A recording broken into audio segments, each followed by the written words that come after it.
Hello again and thanks for joining. So we've got this large brown box to have a look at today. Inside it there's some rail exclusive limited edition Model Railways items and we're going to have a look at that today. So it's rather a plain brown box, this one, and it does have a bit of dust on it. I did get this second hand and that dust might be indicative of this having been put on a shelf for a long time or in somebody's collection and being unused for quite some time. Other than that, this box is looking really good, so I've got high hopes for what's inside. So let's get this open and have a look. So almost like a Russian doll, inside that brown box we have a blue box, and now you can see the logo ViTrains models, and this is an O gauge model set. We also have this piece of paper here which mentions that it has a Zimo DCC decoder fitted onto this model, and it has some information here about how to code this chip. So we've got the lid off now, and first out the box we've got this little slip of paper here just reinforcing the fact that this is a limited edition model and it's a rail exclusive one, and it's in association with Zimo, the UK distributor, and it has quite a nice message here wishing you happy Christmas and New Year from Jamie and Philip, and it does mention here about being released in December, but it's quite nice that they've included this in with the box. We've got this piece of paper here showing how to dispose of this model if you want to throw it away. Now I can't imagine anybody would want to do that with this model. I guess this has to be put in because of EU regulations, one of those crazy things I guess. And we also have this sheet here which talks about adding extra parts onto these locomotives, and now you can see that these are actually to class 47s. It's also got information about how to fit the electronics, and on the back we've got a parts list with all the spare part numbers here as well. And finally we have this certificate here. It says limited edition Northern Belle twin pack, and this is quite a nice certificate. It's got a bit of weight to the card, and you can see it has a run of 400 and this is number 107. You can also see the date of production, November 2014. We have the two models inside the box. It's got a foam insert and the two models are held here wrapped in plastic, and we've also got a bag of extra parts for each of them. And these two bags contain additional parts including snow plows as well, which is really nice. And you can see that these haven't been opened either. And I did mention that I got this second hand, but I'm now thinking that this hasn't been used at all. So these two bags have etched nameplates as well as number plates, and also crests here as well for the Northern Belle. So let's get the models out of the box.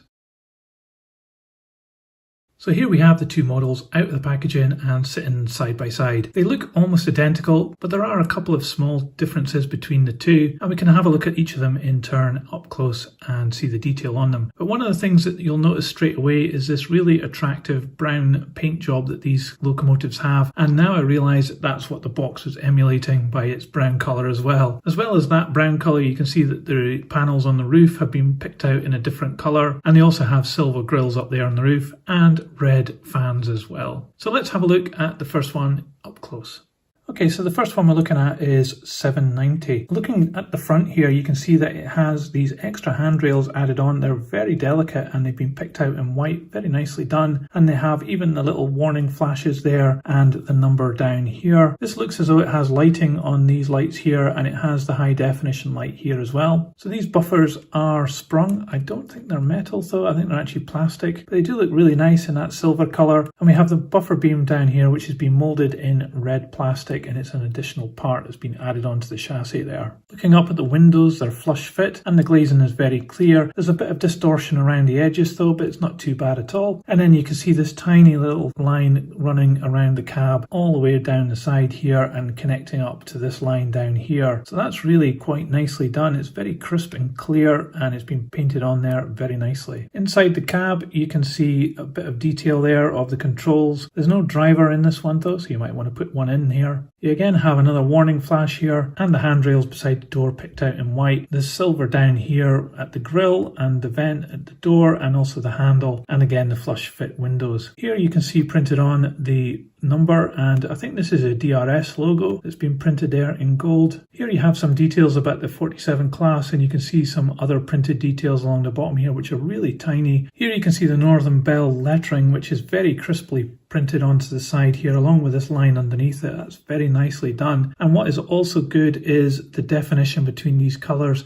There's absolutely no fuzziness at all, and of course this area is dominated by these silver grills here, which look like additional parts that have been added in, and they really do represent grills very nicely there. As we move down the locomotive, you've got the middle door here, again with another warning sign, and very nicely moulded deep relief on these grills up here on the roof line. Here's the nameplate printed on here, the Galloway Princess, but we did see that we've got etched nameplates which you can add in and replace that if you want. And then the other cab down here, and you have a different crest printed there, which is really quite incredible. It's a very nice transfer on there. Looking up at the top, there's some details here on the roofline and some rivet detail on these hatches, a very nicely detailed exhaust, and these hatches here picked out in this different colour, which is incredibly well done, including the line around these hatches and the brackets as well, which has been picked out in the brown colour. And then finally we've got these two fantastic grills here with the fans underneath. Looking down at the bogies, the 47's bogies are quite a simple affair, I think, but here you can see that there's a lot of deep relief and added paintwork put onto here. Obviously the yellow little spots on the axles, the red of the springs has been represented here, and you can even see the definition of the coils there. And this pipework here has been picked out in white, very nicely added on there. And underneath here, the two outer wheels are driven with the middle wheels just free rolling. Then as we look down at the fuel tanks and battery boxes here, there's some more decals and little yellow warning flashes. A lot of deep relief, very nicely produced and very detailed in their execution. And finally here, there's the other bogie. This one seems to have a little black spot here. Maybe the paint has been worn off, I'm not quite sure. And looking underneath, we've got the same arrangement on this bogie. The two outer wheels are driven and the middle ones are free rolling. And finally here we have the couplings sitting in its pocket here. So these aren't NEM pockets on this one. They seem to have their own bespoke type of coupling attachment there, but that's not too bad. These couplings aren't really that intrusive.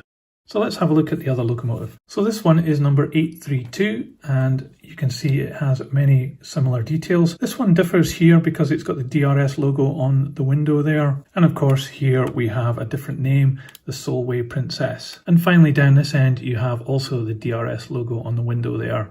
So I think that's a really good attention to detail, and they've obviously mirrored it here on the model by applying these transfers to the appropriate one. I've also noticed here that this yellow has this little black bit on it as well, so I'm guessing that hasn't been worn off and that it's actually meant to be like that. So that is an incredible attention to detail to have that in here. And one of the things I noticed here, which I glossed over on the other locomotive, is it has a fuel gauge there as well, which has even got a little indicator on it, so that's incredibly good detail. So aside from those changes, there's no difference between this and the other locomotive. Okay, let's open one of these up and we'll have a look at what's inside.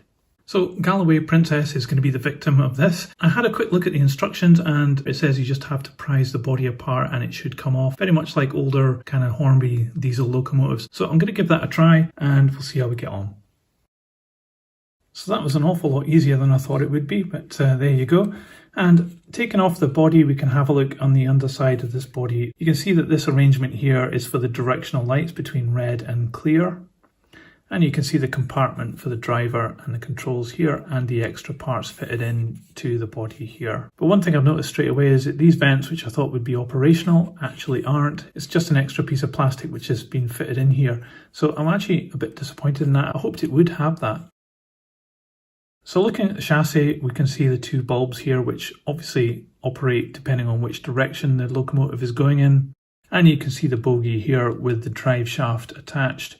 We're then dominated by this large printed circuit board here with the decoder chip sitting on the top of it. And we have this resistor hanging out here, which has been applied on top of this bogie just with a bit of blue tack. So I'm not sure if that's from the factory, but that's not really that good, I don't think. I think it should be a bit more secure than just having a bit of blue tack.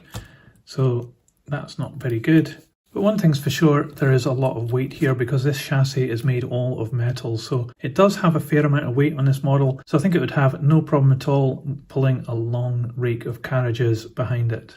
So I'm just going to have a look at the other model inside to see whether it also has a capacitor held on with blue tack or not.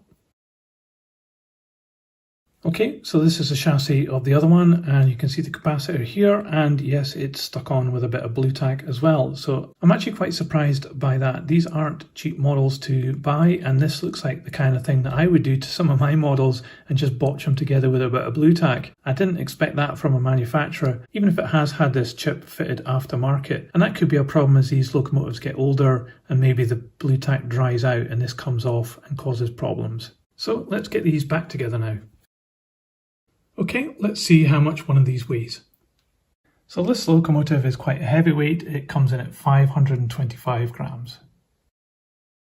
So overall, this train pack from ViTrains of the Northern Belle 47s has been quite an interesting pair of locomotives to have a look at. What really impresses me on this is the amount of extra parts we've got here in these bags, and also the etched nameplates which you can add on, which are a real nice addition. There's also a lot of detail on these locomotives which I really like. For example, the amount of handrails at the front, the detailing around the cab is really good, and I really like the fans on the roof. They look really impressive. The paintwork as well has been applied really well, especially the definition between the different colours of brown and the yellow. There's no fuzziness at all, and even the line around the top of the cab has been just perfectly painted on. Also like some of the detail down below, especially the gauge on the fuel tank and the way that the springs have been picked out on the bogies. So there's a lot to enjoy on these models, but there's a couple of niggly things in my mind. The fact that the fans on the roof don't go round is a bit sad. I think that should probably have been put in for the price of these models. And also there's no driver as well, and the cab detail is all just a plain piece of plastic. It could have been just enhanced with a little bit of paint and a driver figure in there. And also the buffers and the buffer beam also looks a bit plasticky as well, and that could really have been improved with a bit of paint and maybe metal buffers as well. And maybe I would have sacrificed sprung buffers for actual metal buffers in there. So should you add this to your collection? I think these are obviously aimed at the collector rather than the enthusiast. There are better class 47s, and these ones are really going with the limited edition and the specialist colour scheme on them to sell them, rather than the quality of the actual locomotive itself. That said, they are very good locomotives and they're very detailed, they look really cool, and it's a colour scheme that you won't see very often. So if you want something limited edition and quite special to add to your collection, I think these are really ideal for you. But if you're looking for a really good class 47 locomotive for your layout, then I think you could spend your money elsewhere. So I hope you liked this video. Let me know in the comments below what you thought of my analysis of these models, and if you have this set, I'd love to know what your experiences are with them. Now that I've got my turntable fixed, I'll put one of these on it and you can have a look all the way around. But that's it for today. See you next time.